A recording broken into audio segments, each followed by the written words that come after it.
Драги ученици, денес ќе се навратиме на симетријата како концепт кој го осреќаваме во математиката, односно во геометријата. Но симетријата не е само дел од математиката. Таа е насекаде околу нас. Природата е најголемиот и најоригиналниот мајстор кој ја применил симетријата во градбата на човекот, животните и растенијата. А човекот симетријата ја применува при градењето и дизајнирањето на објектите и предметите кои ги создава. Ве покануваме заедно да го проследиме денешното видео и да видиме за што станува збор. Симетријата ја среќаваме насекаде околу нас. Но најпрво да започнеме со нашето тело. Природата го создала нашето тело симетрично. И не само нашето тело, тука можеме да ги ставиме и животните и некои делови од растенијата. Човекот симетријата ја применил во градбата на објекти, односно во изработката на употребливи секојдневни предмети. Но што значи еден предмет или објект да има линија на симетрија, односно да биде симетричен? Тоа значи дека доколку врз фигурата можеме да повлечеме линија, која што линија ќе ја подели фигурата на два еднакви делови, односно ако превиткаме по таа линија и тие два делови совршено да се сложуваат во секоја точка, тогаш фигурата е симетрична. Што можеме да речеме за оваа градба, за овој објект? Понатаму, за оваа вазна, за пеперутката,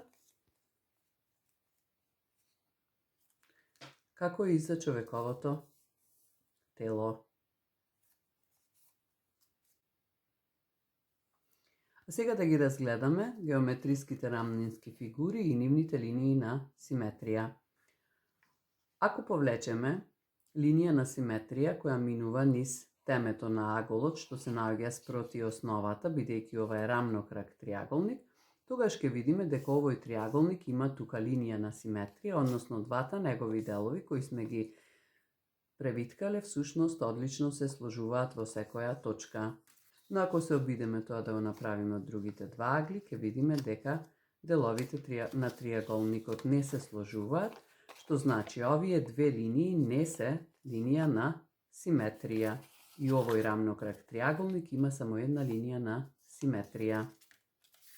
За разлика од рамнокракиот триаголник, рамностраниот триаголник има три линии на симетрија, односно, доколку повлечеме линија на симетрија која минува низ темето и средината на страната која се наоѓа спроти тоа теме, тогаш ќе видиме дека триаголникот одлично се превиткува и се сложува во секоја негова точка. Што значи рамностраниот триаголник има три линии на симетрија. Да го разгледаме квадратот.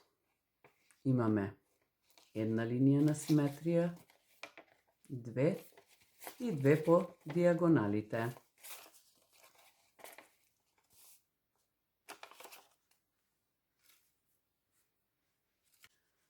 Што не важи истото и за правоаголникот. Правоаголникот ќе има само две линии на симетрија, доколку се обидеме да повлечеме линија на симетрија по диагоналите, ќе видиме дека тие всушност не се согласуваат, што значи правоаголникот има само две линии на симетрија. Петаголникот има пет линии на симетрија кои ги поврзуваат темињата од петаголникот и спротивната страна.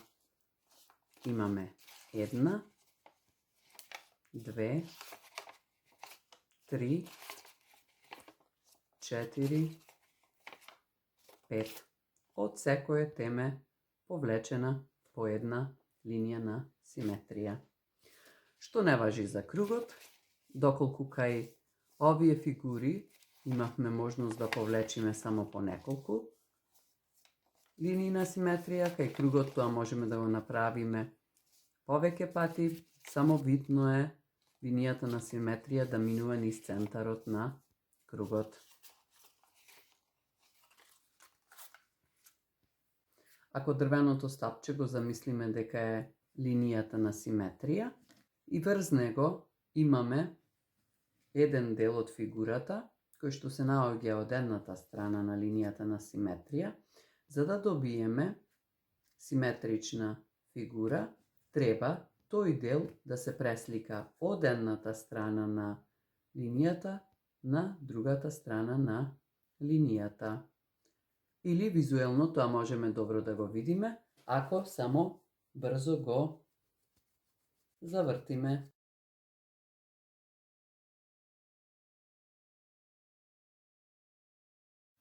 Едната страна на вазната се пресликува на другата, како да се огледува во огледало. И бидејќи се врши рефлексија преку зададената оска, всушност оваа симетрија уште се нарекува рефлексивна симетрија. Се надеваме дека со нашата презентација придонесовме да ги проширите и утврдите вашите знаења за симетријата. На нашата страница се дадени работни листови во кои можете да ги најдете формите кои беа презентирани во видеото. Испечатете ги или нацртајте ги, исечете ги фигурите. Обидете се да ги превиткате по нивните линии на симетрија, а потоа линиите нацртајте ги со боја која ќе биде лесно воочлива. Сликајте се што сте сработиле и испратете ни ги фотографиите на адресата од нашата училница, за да можеме да ги објавиме на страницата. Ви посакуваме пријатна работа и ви благодариме на вниманието.